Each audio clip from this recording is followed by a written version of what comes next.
Azkenean uste dut, gaur ospakizun egun bat dela, azkenean 50 urte daramagu hemen Getxon, eta ez da errezago 50 urte itxean holan deporte minoritario baten, así que kriston egun zoriontsu da nontzako.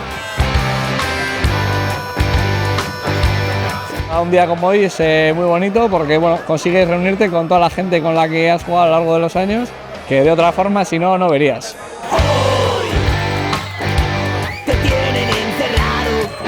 Egon gara urte osoan zehar ospakizunak egiten, partiduak, omenalditsuak ere bai, eta gaurkoan festa egingo dugu. Faduran egingo dugu Baskaria eta erromeria pixka bat, 50. urte hurrena ospatzeko.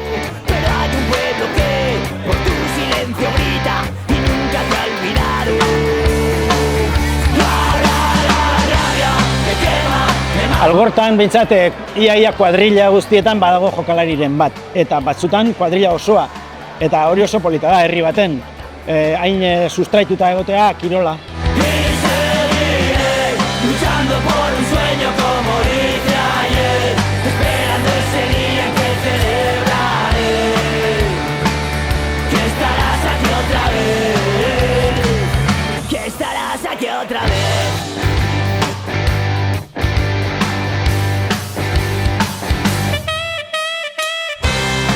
Niretzako Getxo Rubia herriko kuadrilla bat.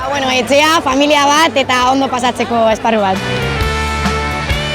Lagunekin egoteko aitzaki bat. Amistad, que creo que se plasma en el día de hoy celebrando el 50 aniversario del Getxo. Niretzat Getxo Rubia dira bitz, Getxo eta Rubia, eta horren binomioa 50 urteetan zehar ikusi dugun herriak. Getxo Rugby taldea beti bihotzeko kluba izan da eta izango da. Para mí el Getxo es todo. Empecé con 12 años, tengo 50 y es mi vida. Oso ondo eta lagun pilo bat egin dituen eta betiko laguna gainera. Me parece precioso. Nire bigarren etxea bezala. Mi segunda casa. Da talde bat, dira lagunak, familia ere. Una familia. Ni familia ni cuadrilla. Familia da niretzat. Familia bat da. Como una familia. Familia da. Una gran familia. Familia. Familia.